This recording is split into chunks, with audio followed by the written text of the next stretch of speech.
Muy buenas tardes. El día de hoy, continuando con las presentaciones en este Congreso Interpsiquis, en el simposio Nuevos retos en salud mental y conductas adictivas, continuamos con la presentación del tema Trastornos de personalidad, límite y consumo de sustancias, a cargo de nuestro ponente, el doctor Luis Miguel Peralta Carmelino, quien es médico psiquiatra del Hospital Emilio Valdizán en Perú, terapeuta dialéctico-conductual. También cuenta con la formación en psiquiatría perinatal en el Instituto Europeo de Salud Mental Perinatal, así como es miembro de la Asociación Psiquiátrica Peruana y miembro de la Red Latinoamericana de Salud Perinatal. Doy pase al doctor Luis Miguel para que haga su presentación. Adelante, doctor Peralta. Muchas gracias, doctora Quesada. Vamos a empezar a realizar la ponencia de hoy. Muchas gracias por la invitación. Le solicitaría, por favor, me pueda permitir compartir la pantalla para poder poner las diapositivas. Ya puede iniciar, doctor. Ya, muy bien. Listo, entonces, ¿me confirman si es que ahí se puede visualizar? Sí, ya está visualizándose. Muy bien. Listo, entonces, bueno, muy buenas tardes. Les agradecía por la oportunidad para poder compartir en este Congreso de Interpsiquis. En el caso, en esta oportunidad del trastorno de personalidad límite y consumo de sustancias, hay muchísimo que hablar porque hay mucha comorbilidad. Entonces, brevemente, en general, los trastornos de la personalidad pues, se puede definir como patrones anormales de experiencia y comportamiento internos, ¿no? Los cuales van a afectar las emociones, el funcionamiento interpersonal y el control de los impulsos. Algo vital en el caso del trastorno de personalidad límite, ¿no? Va a haber y va a predominar la inestabilidad desde el lado interpersonal, desde el lado también de la propia imagen eh, o la percepción propia de la imagen corporal, y también una inestabilidad emocional y de la cognición. Entonces, es importante porque afecta a varias áreas de la personalidad. En general, la personalidad, los rasgos que tenemos de la personalidad, pues van a ser inflexibles y generalizados, van a provocar una angustia o deterioro clínicamente significativo. De hecho, es uno de los parámetros para evaluar si ya se puede definir como trastorno a una personalidad. Todos tenemos rasgos de nuestra forma de ser. Pero si es que estos rasgos ya son inflexibles, generalizados y van a provocar angustia o deterioro en el impacto en la funcionalidad del paciente, en su estado emocional, pues uno ya puede estar hablando de un trastorno de la personalidad. Estos rasgos van a ser estables, tienden a ser estables y de larga duración y tienen un inicio en la adolescencia o en la adultez temprana. Es vital la primera etapa de vida, las primeras etapas de vida, incluso podríamos llegar a hablar desde el periodo perinatal, el momento, el vínculo que se establece incluso desde la propia gestación y que se transmite. Una madre que está, por ejemplo, con un cuadro con depresión, lamentablemente tiene muy poco acceso al sector salud y muy pocos factores de protección social, eh, va a verse con muchas vulnerabilidades, ya incluso en la posibilidad de establecer un vínculo adecuado y poder maternar en una forma de gran calidad y calidez, ¿no? Entonces, esto obviamente no es necesariamente una regla que se va a cumplir sí o sí, pero sí se exponen o hay cierta vulnerabilidad. Entonces, podemos partir incluso a hablar desde el periodo perinatal, también la infancia temprana, los 5 años, por ejemplo, y los periodos en los cuales puede experimentar abuso o negligencia en la infancia temprana, ¿no? Entonces, muy importante saber que la personalidad se va construyendo poco a poco y va a partir desde el primer vínculo que se establece, incluso con el primer cuidador, que puede ser la madre, pero en algunos casos puede ser algún otro. Entonces, en el TLP pues es un trastorno que pertenece al clúster B, los trastornos de la personalidad según el DSM-5, el cual va a englobar varias personalidades emocionalmente inestables, como la personalidad disocial, histriónica, narcisa. Y las características clínicas principales giran en torno de una gran inestabilidad emocional que conlleva a conductas impulsivas, puede ser autolesiones e intentos suicidas también.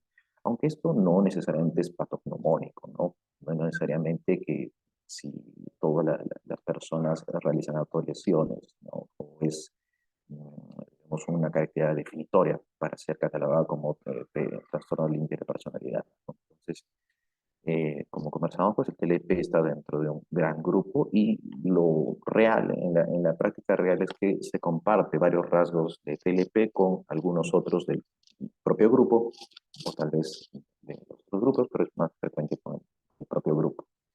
Bien, entonces, solamente para recordar que hay criterios diagnósticos, en el caso del CIE-10 nos menciona 9, de los cuales tienen que estar presente al menos 5, en los cuales pues va a haber un esfuerzo desesperado para evitar el desamparo real o imaginario, la sensación de que puede ser abandonado y que lamentablemente esto la pone o pone al paciente en un estado de regulación emocional, la sensación de que nadie lo va a querer o nadie va a acudir a su ayuda, se siente desamparado. Patrones de relaciones interpersonales inestables e intensas que pueden alternar entre la idealización y la devaluación, alternación de la identidad, inestabilidad intensa y persistente de la autoimagen en el sentido del yo. Cuarto, la impulsividad puede ser en dos o más áreas, potencialmente autolesivas, por ejemplo, conducta sexual bastante riesgosa, gastos también que conllevan o pueden ser más grandes de los ingresos de la persona, drogas al respecto, sobre todo en esta situación, conducta temeraria, atracos alimentarios. O la teoría respecto al TLP define que la paciente inconscientemente trata de buscar la regularización, la estabilidad. Lamentablemente opta por conductas inefectivas y muchas veces al tratar de buscar esa estabilidad o esa regulación de las emociones, las busca en actividades muy riesgosas que pueden implicar eh, que la persona puede lamentablemente sufrir algún riesgo para su salud o su integridad corporal. Sin embargo, ellas lo pueden experimentar como, por ejemplo, yo me autolesiono porque eso me tranquiliza, me siento bien, estoy tranquilo un momento pues, ¿por qué voy a dejar de hacerlo? ¿No? Entonces, esta tendencia a buscar la estabilidad, pero lamentablemente en conductas inefectivas, nos lleva justamente a la teoría impuesta por Marshall Linehan, ¿no? En que pues, la paciente necesita aprender habilidades de regulación emocional, ¿no? Y buscar puentes nuevos, como lo vamos a ver más adelante, con nuevas, de repente, grupos de personas o nuevas conductas, o nuevo soporte social, en las que pueda realmente pues experimentar un contexto saludable, ¿no? Bueno, también está el comportamiento, actitud amenazante recurrentes de suicidio, conductas autolesivas, inestabilidad afectiva debido a una reactividad notable del estado de ánimo. Puede haber una sensación crónica de vacío, enfado inapropiado o intenso, dificultad para controlar la ira, y puede haber algunas ideas paranoias transitorias con el estrés o síntomas disociativos graves, ¿no? También hay otros criterios de DSM, pero aunque no voy a detallar todo, solamente para que nos quede claro que efectivamente lo que está sucediendo pues, es un impacto en la estabilidad tanto de las emociones, las funciones interpersonales, una, la parte cognitiva también, puede haber desinhibición, puede haber una ansiedad grandísima que lamentablemente puede llevar a conductas de riesgo. Entonces, son quizás bastante similares, Lo que nos tiene que quedar, tomar en cuenta, o tenemos que tomar en cuenta, es que lo que predomina es justamente la inestabilidad en diversas áreas, y las vamos a ir comentando. Para la epidemiología, algunos datos: la prevalencia de TLP en la población es alrededor del 2 al 5%, más o menos aproximadamente. En pacientes ambulatorios puede llegar del 11%, pero en pacientes internados puede ser del 20%. Tenemos eventualmente pacientes que llegan a la emergencia o llegan a hospitalizarse, cuando, bueno, nosotros entendemos que no es la idea, no es el manejo adecuado del ambiente hospitalario, tiende lamentablemente a la persona a experimentar más bien muchas restricciones, o sentirse que de repente pues un ambiente invalidante. Eh, la verdad es que se trata, o el manejo es sobre todo ambulatorio, y el DBT, por ejemplo, está dirigido a que la paciente justamente pues experimente una calidad de vida, construya una vida que merezca ser vivida, y que evite las hospitalizaciones, ¿no? El 75% tiene conductas autolesivas y el 10% llega al suicidio consumado. La comorbilidad es alta, ¿no? Y en este caso el consumo de sustancias llega a ser el 60%, que es muy importante, pero 40-80% cumple con criterios de depresión, 10 a 20% del trastorno bipolar, muy importante eh, de repente destacar este aspecto, porque hay una comorbilidad que necesita ser estudiada. 40-50% puede haber trastornos de estrés postraumático comórbidos, de la misma forma entre el 30 al 48% el trastorno de pánico, 30-53% algún trastorno de conducta alimentaria, que también hemos tenido varios casos. Entonces, en la epidemiología encontramos un historial de comportamiento suicida más o menos alrededor del 60-78% en los pacientes con TLP. El porcentaje puede ser mucho más alto de conductas autolesivas, ¿no? Estamos hablando de no ideación, incluso llegar de repente a planificar, y en otro caso solo realizarse conductas autolesivas, aunque este solo obviamente tiene que ser tomado muy con pinzas, porque toda conducta que implica la integridad debe ser analizada con mucho cuidado, tiene que ser evaluada con mucho cuidado y hacer un seguimiento, y debe ser tomado en cuenta y no minimizado en ningún caso, ¿no? El riesgo de suicidio a lo largo de la vida para pacientes con TLP ha sido descrito entre 3 al 10%, y entre el 17 al 80%, dependiendo de la serie, los pacientes con TLP son propensos a tener conductas autolesivas, siendo la más frecuente la de cortarse o quemarse, ¿no? eh, golpearse también. Y para la misma población, los intentos suicidios oscilan entre el 46 y 92%. Entonces, las conductas autolesivas es el predictor más fuerte de futuros intentos suicidios. Por lo tanto, aunque tenemos que tener claro quizás algunos conceptos teóricos, sí es importante saber que tenemos que evaluar cada caso y con mucho detalle.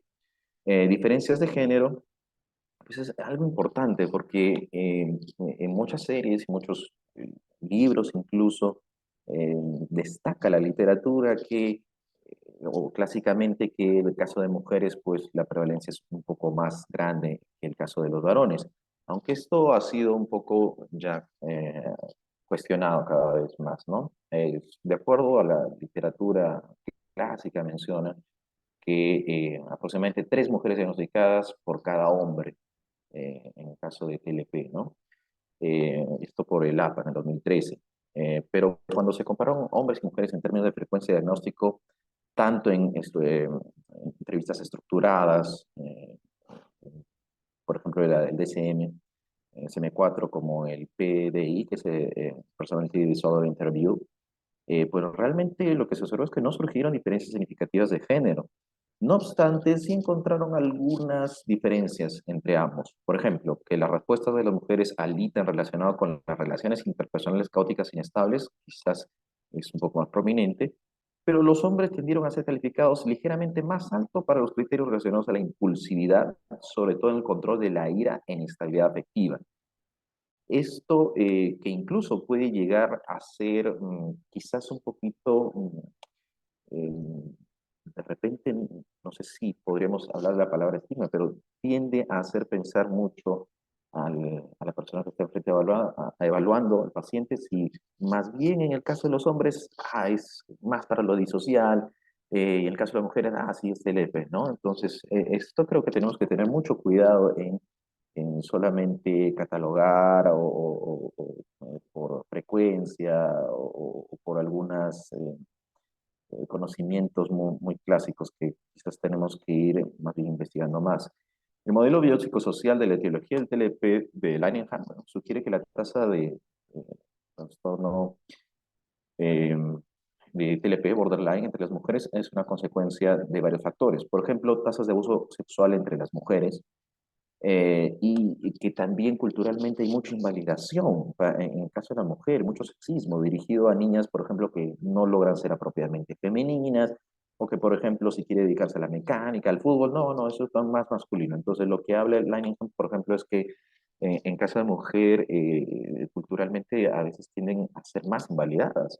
Y esto lamentablemente conlleva a que, pues, siendo la invalidación un factor crítico para el desarrollo de TLP, quizás por ello podría explicarse que haya un poquito más de frecuencia en mujeres, pero de todas formas hay que investigarlo bien, hay que tomarlo con mucho cuidado y también, si es necesario, hay que diagnosticar TLP en caso de varones. Entonces, el tratamiento del paciente con TLP va a suponer un reto para el clínico grande, lo sabemos todos. Incluso hay muchos psiquiatras, psicólogos que podríamos llamar que hasta evitan tratar con estos casos de pacientes porque tienden a ser pacientes que son muy demandantes, son pacientes que de repente la gran inestabilidad conlleva muchos cuadros agudos y que son de difícil manejo. Sin embargo, pues estos esfuerzos que son hechos por aquella persona, sea el terapeuta o un médico tratante, o ambos se ven frustrados, a veces incluso por el propio paciente, hay contrasuicidio recurrente, incumplimiento terapéutico, y eso va a dificultar el manejo en los dispositivos asistenciales o incluso al cansancio, a la fatiga, al agotamiento del propio terapeuta, y porque quizás el caso conlleva a que, pues, frustración, ¿no? Cinco Entonces, minutos, doctor ujú, Peralta.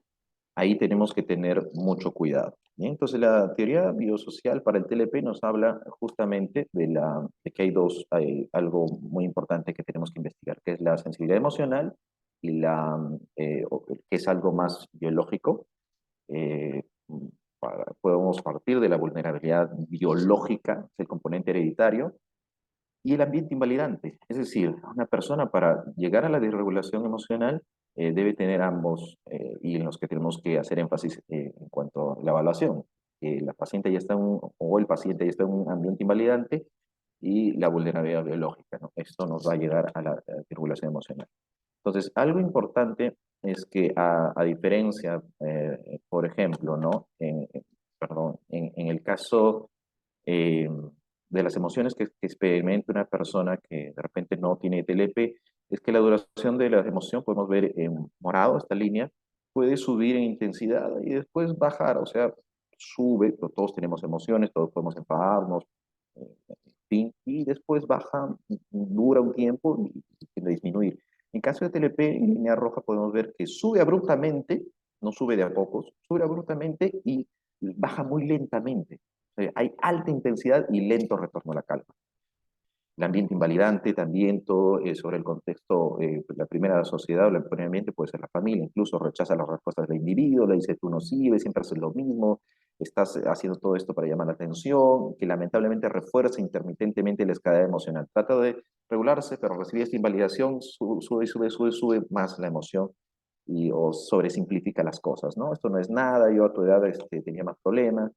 Todos los criterios podrían resumirse justamente en la inestabilidad, tanto cognitiva, en este caso, de repente, acá estamos hablando más de la idea paranoide, acá falta un criterio más en el cuadro de la izquierda, la inestabilidad emocional, la inestabilidad interpersonal, inestabilidad de la identidad, inestabilidad conductual, ¿no? Entonces hay conductas a nivel de impulsividad, conducta suicida, por ejemplo, hay inestabilidad emocional, puede haber también inestabilidad cognitiva en la propia imagen corporal, cómo nos visualizamos, o en la identidad también. Entonces, todo esto podría agruparse en distintas categorías de inestabilidad. Entonces, en cuanto al abuso de sustancias, pues se habla de una dualidad, ¿no? Dentro de los trastornos psiquiátricos y el consumo de sustancias. Para ello, tenemos que ver que depende de varias cosas, ¿no? Tanto del individuo, de la sustancia, pero también el entorno, ¿no? Entonces, una persona con todas estas vulnerabilidades, tanto para los efectos de la sustancia, para el propio individuo, los factores biológicos y psíquicos, o el entorno que lamentablemente facilita todo esto, pues puede predisponer. Entonces, en TLP lo que más se ha observado, por ejemplo, es el consumo o relacionado al consumo de heroína, una de las que más se habla en la literatura, ¿no? Que pues puede llevar a tasas, por ejemplo, del 40-48%, ¿no? Frente a un grupo de control, por ejemplo, que puede llegar al 13-95%. Esto depende de algunos estudios, ¿no? En una revisión justamente al respecto, nuevamente, entre distintas sustancias que en pacientes con TLP, pues nos hablan también de igual la gran prevalencia que puede haber en TLP y consumo de sustancias, ¿no? Depende del instrumento que sea usado, pero sí, tiene que haber mucha comorbilidad.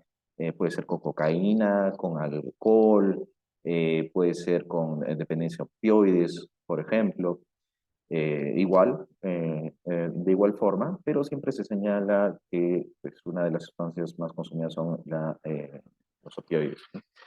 Entonces, 10 estudios informaron específicamente la concurrencia de tasas de personas con TLP entre las personas diagnosticadas con abuso de sustancias, ¿no? Entonces puede llevar esto, por ejemplo, en el caso del alcohol, del 0 al 30%, ¿no? 4 estudios tomaron muestras de aquellos con dependencia a cocaína y reportaron una tasa de concurrencia con borderline entre 13.8 y 39%. 7 estudios muestreados a aquellos con dependencia a opiáceos, ¿no? Entre ellos la heroína. Igual, aproximadamente la mitad de las personas con trastorno borderline también tienen al menos un abuso de sustancias, ¿no? Y aproximadamente de todos ellos, de todos ya los consumidores, un cuarto de ellos, en general solamente de grupos de solo consumidores de sustancias, un cuarto de ellos también cumplía para criterios de TLP, ¿no? Entonces, solamente para estas diapositivos para hacer énfasis en que la comorbilidad está bastante clara y que tenemos que ser uno de los objetivos del tratamiento, ¿no? Enfocarnos en que sí hay esta comorbilidad. Entonces, para el tratamiento, y con esto voy terminando, entiendo el tiempo, es que no existen fármacos específicos para el trastorno de TLP, eso no lo hay. Lo que es necesario es utilizar medicamentos quizás para más que un diagnóstico como categoría, como dimensiones. Entonces hay que ver algunos síntomas en específicos, como si hay, mención de trastornos, de repente si hay síntomas psicóticos transitorios, que puede haber episodios micropsicóticos, impulsividad, autolesiones, inestabilidad afectiva, pero lo que más predomina en el caso de TLP es la psicoterapia, y en los que más han demostrado, o el que más ha demostrado efectividad, pues es el DBT.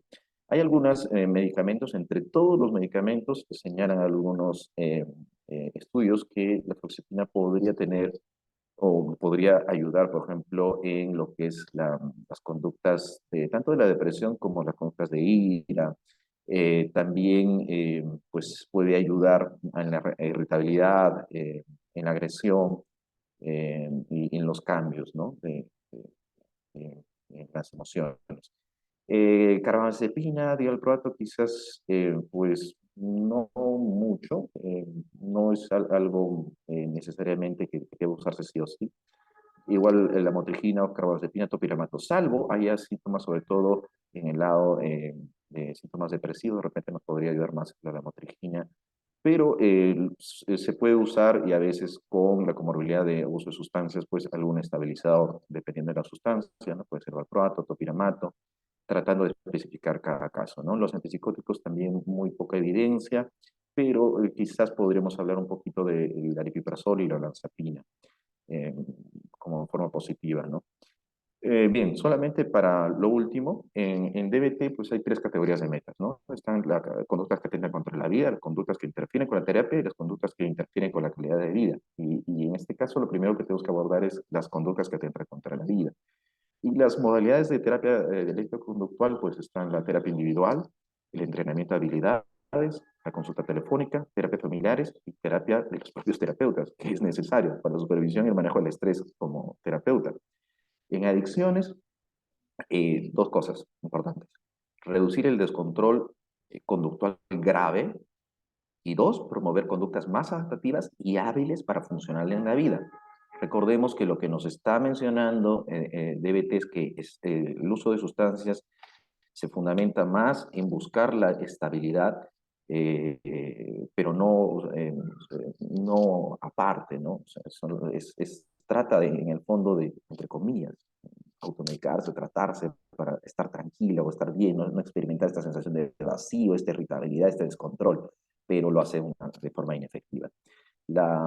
Acá se utiliza mucho la abstinencia dialéctica. ¿Y qué es la abstinencia dialéctica? Está en el medio entre la abstinencia, que es dejar fuera la conducta adictiva, que ojo, tiene pros y contras, porque los pros es que la persona se compromete a la abstinencia, están fuera de conducta adictiva más tiempo, pero el contra es que se tarda más en volver al vagón. Por ejemplo, decimos, no, tú no tienes que consumir absolutamente nada, pero cuando recae dice, no, ya no voy a retomar, ya sabía que lo iba a hacer de nuevo, ya lamentablemente tenemos que trabajar mucho en la posibilidad de que retome lo más pronto posible versus la reducción del daño. La reducción del daño, pues quizás es un poquito más flexible en no la abstinencia absoluta, para que reconocer que puede haber recaídas, pero hacer énfasis en minimizar el daño. Que ya recaíste, pero trata de venir rápidamente a tu consulta. Recaíste, pero ya no consumas tantas sustancias, de repente consumiste esta vez, o bájale el número de cigarros, en fin. Pero la contra es que podría ser muy flexible, ¿no? Y rápidamente caer en, bueno, ya entre comillas, perdono esta vez, otra vez recaí, bueno, pero lo voy a retomar y nunca lo retoma. Entonces, la síntesis es la abstinencia dialéctica. El objetivo no es realizar la conducta adictiva otra vez, sino es conseguir la abstinencia completa, sí. Pero si hay una caída, hay que minimizar el daño y tratar de volver al vagón de la abstinencia lo más antes posible, ¿no? Entonces, el objetivo final de la DBT es obtener y mantener a los pacientes completamente libres de las drogas, pero también tratar de que si es que caen, pues puedan comprometerse de nuevo, ¿no? Enseñar cómo anticipar y tratar la obstinación, la desesperanza, los compromisos sin solamente palabras, pero sin fundamento, ¿no? Y finalmente llegar a la abstinencia absoluta, ¿no? Entonces, la abstinencia se va a buscar, el objetivo es la abstinencia, pero ojo, también trabajar en el tema de regresar nuevamente al tratamiento, ¿no? Hay bastantes grupos de habilidades específicas en el caso de adicciones. Hay habilidades para tratar la adicción, como está la abstinencia dialéctica, también está la mente clara, quemar puentes y construir nuevos puentes, otros tipos de sociedades, por ejemplo, en los que no sea el grupo de consumo, la rebelión alterna, negación adaptativa, refuerzo comunitario, construir puentes nuevos. Bueno, todo esto sería muchísimo más para explayar, pero el tiempo nos va ganando. Espero que haber dado los puntos básicos. Y para terminar, pues, ¿qué hacemos en una crisis de personas con TLP? 1, mantener la calma, apoyar y no juzgar. 2, no mostrarse enfadado o escandalizado. 3, centrarse en el aquí y ahora, evitando temas que requieran discusiones más profundas como experiencias pasadas o eventos traumáticos a lo largo de la vida. Tenemos que trabajar en este momento, en esta crisis, hoy, ahora. Validar las emociones, expresar empatía, intentar entender la crisis desde el punto de vista del paciente, no minimizarla, centrar la intervención en buscar soluciones, ¿sí? Clarificar obviamente al paciente que las emociones son válidas, pero las conductas no necesariamente, ¿no? Entonces, una conducta adictiva no es que le vamos a permitir y bueno, ya, tiene que seguir consumiendo tampoco. Valorar el riesgo suicida, valoración del estado mental, el manejo de la crisis no siempre requiere ajuste de fármacos, ¿no? En emergencia le van cambiando todo el panorama de fármacos, ¿no? Contar con el entorno familiar para el plan de tratamiento y hacer una indicación de derivación clara al terminar la intervención. Bueno, por mi parte eso sería todo. Disculpen por los minutos extra. Muchas gracias, doctora Quesada. ¿No la escucha, doctora? ¿Está con el micrófono apagado? Sí, muchas gracias, doctor, por su presentación. Excelente ponencia. Y bien, para resumir entonces de lo que usted ha hablado, no olvidemos que el tratamiento del TLP junto con las comorbilidades del consumo de sustancias es bastante frecuente, un 60%. También es recomendable, como usted ya lo ha mencionado, evitar las hospitalizaciones, el manejo ambulatorio, ¿no? También el tema de la utilización correcta de los fármacos, dependiendo de las comorbilidades más frecuentes, la ansiedad, la depresión, los trastornos de conductas alimentarias. Y finalmente, utilizar las herramientas que usted nos ha mencionado para el manejo de las crisis con las personas con TLP. Solamente en un minuto para resumir, doctor, la siguiente pregunta. Muchas veces nuestros pacientes de TLP nos mencionan que ellos conciben las autolesiones como una conducta adictiva. ¿Esto es parte del trastorno impulsivo o finalmente viene a ser que la producción de lastimarse, de autolesionarse, genera el mismo efecto que la sensación placentera de las sustancias? No sé si ha sido clara la pregunta, doctor. Gracias, doctora. Bueno, como mencionaba, creo que el enfoque debe partir justamente de la teoría psicosocial y hacía énfasis en el hecho de que muchas de las conductas que realizan las pacientes son para tratar de autorregularse. Obviamente no solamente es a nivel de la parte física, sino además también de la parte biológica, ¿no? Y sí es cierto que algunas autolesiones pudieran, digamos, generar sensaciones, sustancias, de repente endorfinas, que en el fondo tratan de decir, pero me da un rato de tranquilidad y yo todo el tiempo estoy inestable. ¿Sí? Y por unos segundos, ¿por qué lo tendría que dejar de hacer? Al menos unos segundos estoy tranquilo o estoy tranquila. Entonces, creo que debe ser enfocado de ese punto de vista, del punto de vista en que comprender que la persona está tratando de buscar, en el caso, sobre todo que lo que predomina es el comportamiento en TLP, está tratando de buscar una alternativa.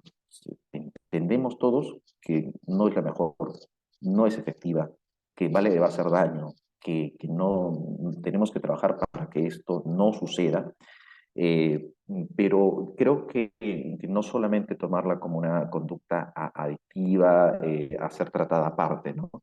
En el fondo, en todo caso, tenemos que ofrecer la oportunidad de ofrecer la esperanza a la persona a saber que hay otros caminos, otras alternativas y otras habilidades que pueden generar una estabilidad mucho más placentera, continua y que necesita entrenamiento en todo ello, ¿no? Entonces, la verdad que yo sí lo enfocaría de este aspecto, ¿no? Claro, y sobre todo la aclaración hacia nuestros pacientes, ¿no? Muchas veces ellas lo pueden catalogar como algo adictivo, ¿no? Que es necesario, que les lleve el impulso, pero clarificarles a nuestros pacientes que es como ellos lo ven, sin embargo, nosotros como profesionales podemos tener otras respuestas para estas experiencias, ¿no?